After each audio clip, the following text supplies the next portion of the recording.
Baik, Assalamualaikum warahmatullahi wabarakatuh. Selamat pagi anak-anak semuanya.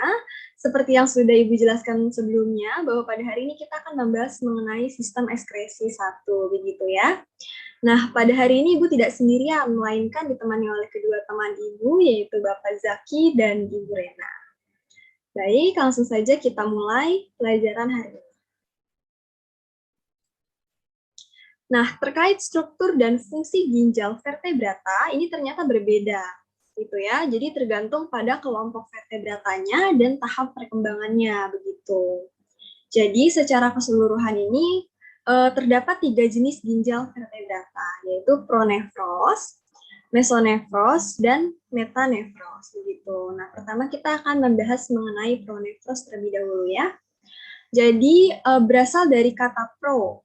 Pro itu artinya sebelum dan nefros itu artinya ginjal gitu ya. Jadi pronefros ini merupakan ginjal yang terdapat pada embrio vertebrata kecuali pada mamalia. Nah, pronefros ini merupakan organ pertama osmoregulasi dan ekskretoris pada ikan dan amfibi. Nah, pada spesies hagfish begitu ya. Pronefros ini tetap berfungsi sampai dengan ia dewasa begitu. Kemudian ginjal pronefrik ini berada di anterior bagian dari rongga tubuh dengan bentuknya mengandung sedikit unit penyaring begitu. Nah, bila kita lihat nih pada sebelah kanan ya itu ada gambar.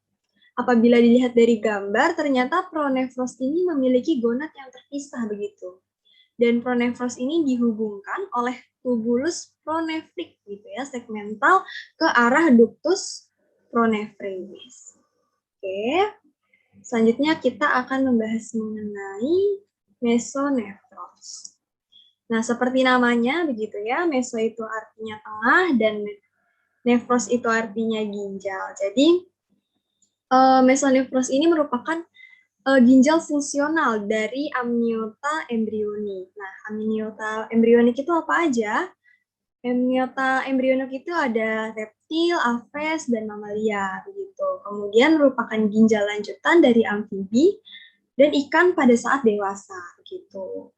Nah, berbeda dengan pronefros, mesonefros ini memiliki lebih banyak jumlah unit penyaring gitu ya untuk memungkinkan osmoregulasi dan ekskresi yang ketat gitu untuk kebutuhan air tawar dan lingkungan darah. Nah, kalau kita lihat pada gambar nih ya, ternyata mesonefros ini memiliki ciri yaitu tubulus pronefriknya mengalami degeneratif itu ya. Pada dilihat di gambar pada bagian atas itu ya, tubulus pronefriknya mengalami degeneratif. Kemudian kalau kita lihat di situ ada testis. Nah, gonadnya ini menempati posisi opistonefros begitu. Dan kalau kita lihat yang paling bawah itu ada yang namanya ductus mesonefrik yang membawa sperma serta urin gitu. Jadi kalau dilihat dari gambar, mesonefros ini lebih kompleks begitu ya jika dibandingkan dengan pronefros. Nah, untuk pembahasan metanefros dan pembahasan lainnya akan dijelaskan oleh teman Ibu. Terima kasih. Nah, yang selanjutnya adalah jenis ginjal metanefros. Metanefros ini mulai berkembang saat embrio mamalia ini mulai berumur 5 minggu. Kemudian mulai munculnya ini dari bagian kaudal atau ekor, dan mesonefros ini merupakan ginjal permanen dan bisa beroperasi pada manusia. Kemudian ginjal metanefros ini juga tidak bersegmen, tidak memiliki nefrostom dan memiliki banyak glomerulus.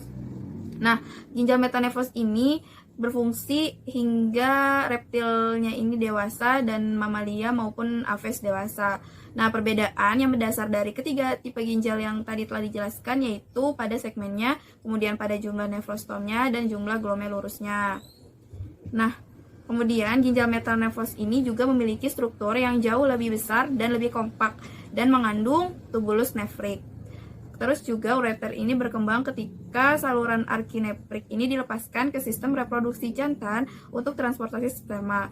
Jadi, 3 jenis ginjal berturut-turut yaitu pronefros, mesonefros, dan metanefros. Nah, di bagian sebelah kanan terdapat gambar dari ketiga jenis ginjal. Yang A adalah jenis ginjal pronefros, ada bagian nephric duct-nya, ada juga bagian nephrogeniknya. Kemudian yang di bagian B itu jenis ginjal yang mesonefros, dan mulai ada nephrogenic cord-nya dan ada kloakanya. Dan yang ketiga adalah jenis ginjal metanefros. Ini lebih lengkap lagi, gitu, lebih kompak, yaitu ada gonadnya, ada metanephrogenik mesenkimnya, ada uretric bud atau tunas uretrik, kemudian ada nephric bud atau tunas nephrik. Nah, kalau di gambar bagian bawah ini ada embrio yang berumur 5 minggu. Nah, di sini ada metaneprosnya tuh di bagian bawah. Kemudian ada intestinnya. Kemudian nih di bagian B, yang gambar bagian B yang bawah itu adalah zoom in-nya ya, zoom in dari struktur embrio yang telah berumur 5 minggu yang telah memiliki ginjal metanefros. Oke, baik ya. Yang selanjutnya yaitu masuk kepada sistem ekskresi. Jadi kita harus tahu dulu apa itu ekskresi. Mungkin sebelumnya telah dipelajari, namun untuk mengingatnya kembali, jadi ekskresi itu berarti pengeluaran zat buang atau zat sisa hasil metabolisme yang berlangsung dalam tubuh organisme. Nah, zat sisa metabolisme ini dikeluarkan dari tubuh oleh alat ekskresi. Nah, di sini alat ekskresinya itu terbagi menjadi dua, antara vertebrata maupun avertebrata ini berbeda. Kalau tadi kita membahas mengenai alat ekskresi pada vertebrata, yaitu ginjal. Nah, selain itu ada juga kulit, hati, maupun paru-paru. Kemudian, jika di avertebrata ini memiliki alat nephridium, sel api atau flame cell, dan pembuluh Malpighi. Nanti akan dijelaskan satu persatu mengenai alat ekskresi pada avertebrata. Nah, kemudian singgung sedikit juga, jadi sistem ekskresi ini adalah salah satu proses di mana bisa terpelihara homeostatisnya, yaitu bisa dengan cara melakukan osmoregulasi, mengeluarkan sisa metabolisme, dan mengatur konsentrasi sebagian besar penyusun cairan tubuh. Nah, apa sih homeostatis? Homeostatis ini adalah proses di mana mekanisme ini otomatis yang dilakukan oleh makhluk hidup untuk mempertahankan kondisi konstan agar tubuhnya dapat berfungsi dengan normal. Nah, zat-zat metabolisme ini adalah hasil pembongkaran zat makanan yang bermolekul kompleks. Nah, zat sisanya ini tidak berguna lagi bagi tubuh, dan contohnya ini adalah CO2, H2O, NH3, zat empedu maupun asam urat. Nah, kalau karbon dioksida tadi merupakan sisa oksidasi dari sisa pembakaran zat makanan. Kemudian kalau amonia ini merupakan hasil pembakaran dari pemecahan protein yang merupakan zat yang beracun jika tidak dikeluarkan dari tubuh. Nah, biasanya amonia ini akan dirombak menjadi urea. Kemudian zat warna empedu ini adalah sisa hasil perombakan sel darah merah yang dilaksanakan oleh hati dan disimpan pada kantong empedu. Nah, zat warna empedu ini biasanya akan dioksidasi dan akan berguna untuk pemberian warna pada urin maupun tinja makhluk hidup tersebut. Kemudian kalau asam urat ini adalah sistem metabolisme yang mengandung nitrogen dan mempunyai daya racun yang lebih rendah dibandingkan amonia. Baik, selanjutnya kita langsung akan membahas mengenai salah satu alat pada sistem ekskresi avertebrata, yaitu sel api. Nah, sel api ini adalah sel yang atau alat ya untuk sistem ekskresi pada avertebrata, contohnya ini planaria. Nah, tiap sel api ini mempunyai beberapa flagela yang gerakannya seperti gerakan api lilin. Sel api berbentuk cangkir dengan seberkas flagela memanjang dari bagian muka cangkir. Kemudian, sel api ini biasanya memiliki lipatan atau mikrofili yang mungkin berfungsi dalam reabsorpsi ion atau molekul tertentu. Nah, sel api ini terletak pada ujung organ yang bernama nephridia. Sel api dilengkapi dengan rambut getar yang getar ini tampak seperti nyala api, makanya disebut sel api. Kemudian, rambut getar pada sel api ini membantunya terus bergerak untuk menyerap dan menyaring sisa-sisa metabolisme.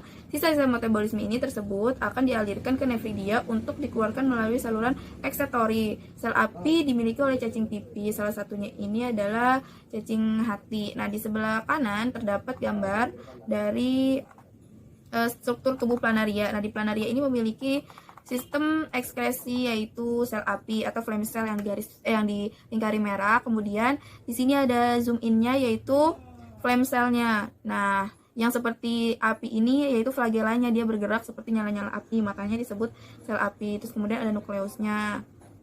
Nah, selanjutnya di sini ada gambar yang lebih jelasnya lagi dari sel api.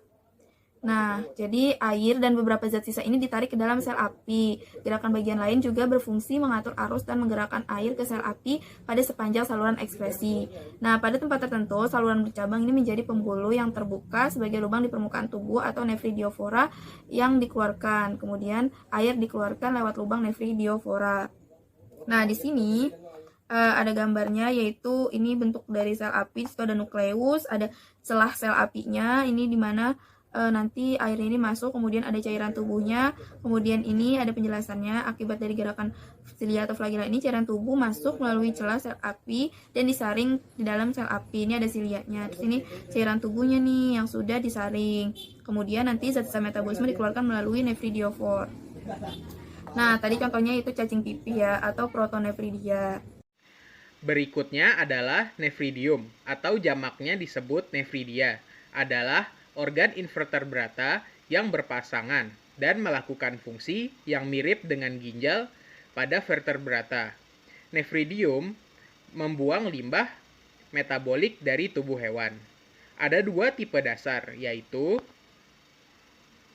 yang pertama adalah metanephridium, adalah jenis kelenjar ekskretoris yang ditemukan di banyak jenis invertebrata seperti Annelida dan Arthropoda. Metanephridium biasanya terdiri dari corong bersilia yang membuka ke dalam rongga tubuh atau selom yang terhubung ke saluran yang mungkin memiliki berbagai kelenjar, dilipat atau diperluas, dan yang biasanya terbuka ke bagian luar organisme. Tubulus bersilia ini memompa air yang membawa zat yang tidak diperlukan tubuh atau zat sisa dan mengarahkannya ke badan berbentuk corong yang disebut nephrostrom. Limbah ini dikeluarkan dari organisme di nephridiopor.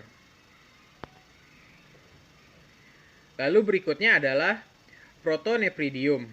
Adalah jaringan tubulus buntu yang tidak memiliki bukaan internal. Ditemukan di filum Platyhelminthes, Nemertea, Rotifera, dan Chordata. Ujung-ujungnya disebut sel api atau solenosit. Mereka berfungsi dalam osmoregulasi. Dari dasar protonephridium, zat terlarut dibawa melalui tabung dibentuk oleh sel kanal dan keluar dari hewan dari lubang kecil yang disebut oleh nephridiophore. Lalu reabsorpsi selektif molekul-molekul yang berguna oleh sel-sel saluran terjadi saat zat terlarut melewati tubulus. Lalu protonephridia umumnya ditemukan pada organisme basal seperti cacing pipih. Lalu protonephridia kemungkinan pertama kali muncul sebagai cara untuk mengatasi lingkungan hipotonik dengan menghilangkan kelebihan air dari organisme, atau biasa disebut osmoregulasi. Lalu penggunaannya sebagai struktur ekskretoris dan ion regulatori kemungkinan muncul secara sekunder. Lalu berikutnya kita akan masuk pada pembahasan pembuluh Malpighi.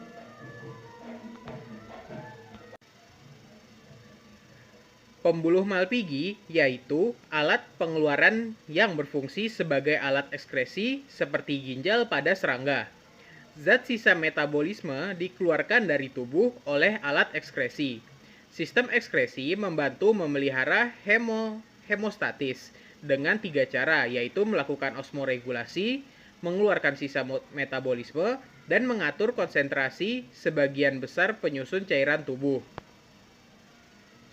Lalu pembuluh Malpighi adalah pembuluh yang pangkalnya menempel pada usus. Selain itu, pembuluh Malpighi serangga juga memiliki sistem trakea yang berfungsi sebagai paru-paru dan mengeluarkan zat sisa karbon dioksida. Mekanisme ekskresi yang melibatkan pembuluh Malpighi dimulai dari masuknya cairan dan zat-zat seperti sampah nitrogen dari hemolimfa ke dalam pembuluh Malpighi. Lalu zat seperti sampah ini lalu diteruskan hingga masuk ke usus. Pada usus terjadi penyerapan ulang air dan zat yang masih dapat digunakan. Lalu sisanya diendapkan menjadi kristal asam urat yang diekskresikan bersama feses. Berikut adalah referensi yang kami gunakan dalam pembuatan presentasi ini. Kurang lebihnya mohon maaf. Wassalamualaikum warahmatullahi wabarakatuh.